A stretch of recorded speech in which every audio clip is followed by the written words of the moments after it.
खरगोन में आज सेना के सम्मान में कांग्रेस द्वारा निकाली गई जय हिंद यात्रा के बहाने प्रदेश कांग्रेस सह प्रभारी संजय दत्त ने सेना का अपमान करने वाले बीजेपी नेताओं पर कार्यवाही नहीं होने पर बीजेपी नेतृत्व को सवालों के कटघरे में खड़ा कर दिया।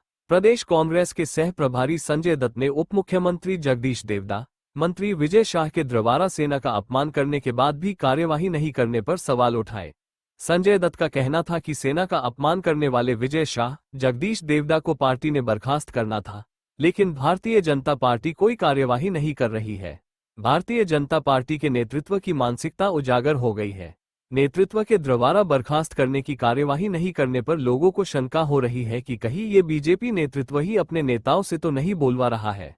कांग्रेस सेना का अपमान नहीं सहेगी। सेना के सम्मान में पूरे प्रदेश में ब्लॉक स्तर तक जय हिंद यात्रा कांग्रेस निकालेगी। खरगोन में निकली जय हिंद यात्रा में पूर्व मंत्री डॉक्टर विजय लक्ष्मी साधव, प्रदेश कांग्रेस उपाध्यक्ष रविश जोशी, विधायक केदार डाबर, झूमा सोलंकी, बड़ी संख्या में सेना से सेवानिवृत्त सैनिक सहित कांग्रेस कार्यकर्ता शामिल हुए।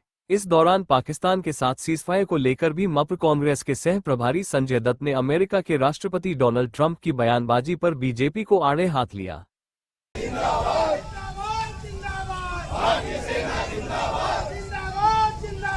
भारत माता की जय, भारत माता की जय, भारत माता की जय, भारत माता की जय, भारतीय सेना जिंदाबाद,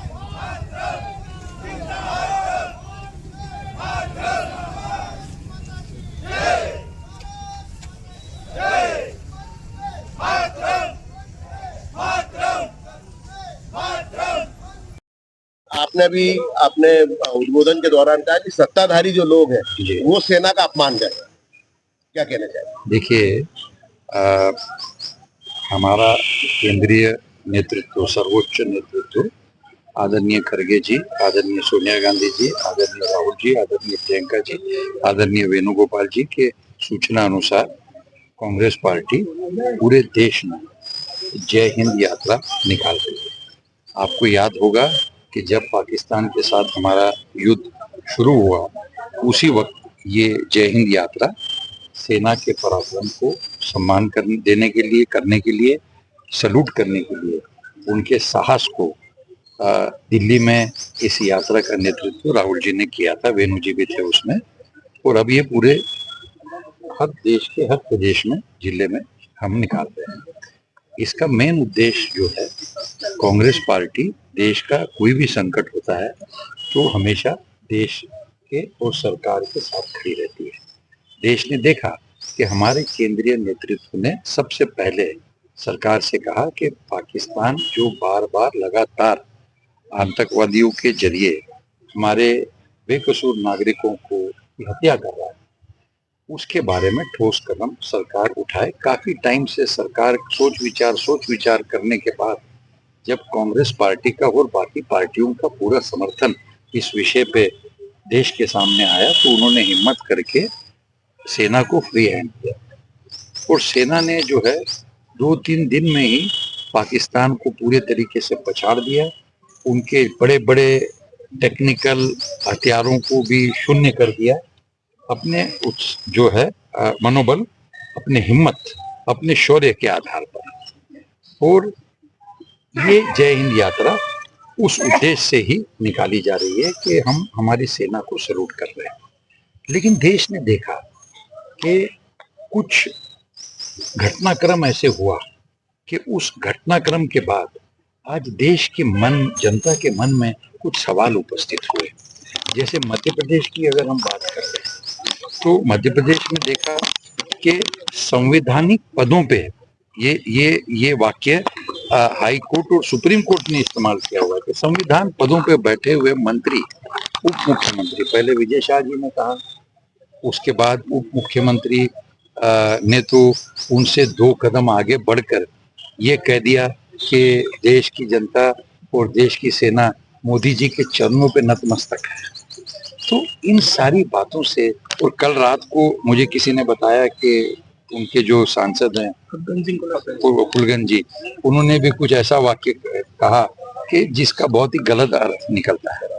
तो अब ऐसा है कि अगर ये कहने के बाद अपेक्षा ये थी कि भारतीय जनता पार्टी का केंद्रीय नेतृत्व, जिसका ये इतिहास रहा कि सेना के शौर्य को वो खुद का शौर्य बताने का षड्यंत्र हर ऐसे घटनाक्रम के बाद रचते हैं। देश ने देखा पुलवामा और बालाकोट के बाद, और इस बार भी दोबारा रचने का उन्होंने ऐसा प्लान बनाया और कोई यात्रा वो निकालने की उन्होंने बात देश के सामने रखी। लेकिन सवाल ये उपस्थित होता है कि उनके संवैधानिक पदों पे बैठे हुए प्रमुख नेतागण सेना का इस तरीके से अपमान कर रहे हैं, देश की जनता का अपमान कर रहे हैं, तो भारतीय जनता पार्टी का केंद्रीय नेतृत्व क्यों नहीं कार्रवाई करता? देश ने देखा कि उनकी सांसद कंगना रानौत जी ने जो है ट्वीट किया ट्रम्प जी के बारे में, और तुरंत थोड़ी देर के बाद उनका दूसरा ट्वीट आया कि राष्ट्रीय अध्यक्ष नड्डा जी ने मुझे कह के वो ट्वीट डिलीट करने के लिए कहा।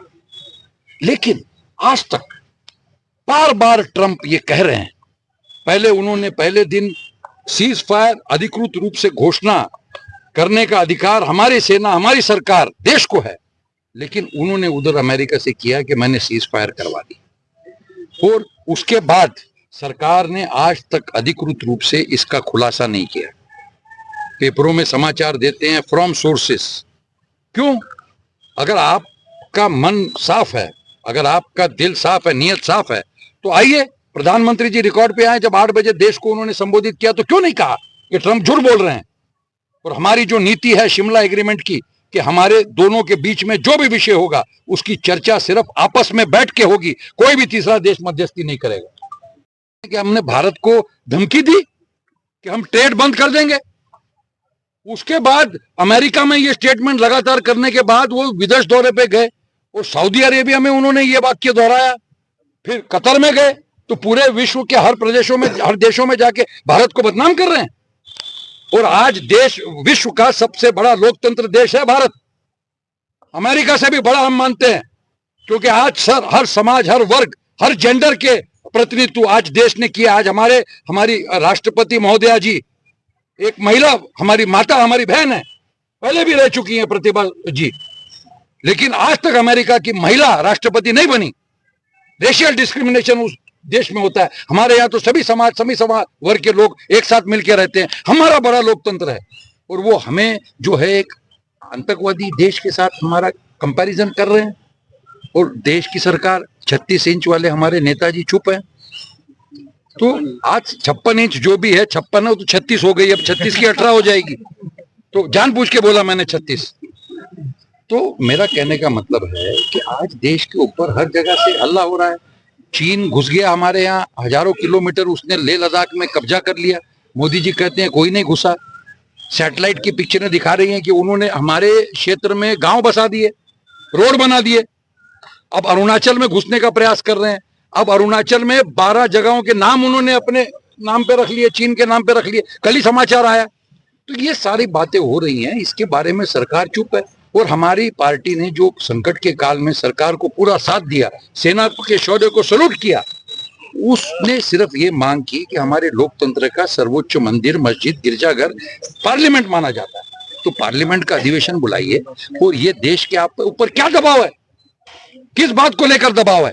जब हम पूरे साथ में खड़े हैं सरकार के और देश के, तो आप हमको विश्वास में लीजिए, देश की जनता को विश्वास में लीजिए कि बार बार ट्रंप कह रहे हैं, आप उसका खुलासा नहीं कर रहे। मतलब इसका मतलब ये हो गया, बात जो लोग कर रहे हैं उसको लेके क्या कहना चाहेंगे? क्या जो देश की सेना का अपमान कर रहे हैं, तो देश की सेना का अपमान कर रहे हैं, वो असली मानसिकता भारतीय जनता पार्टी के नेतृत्व की, पार्टी की, ये जनता के सामने उजागर हो रही है।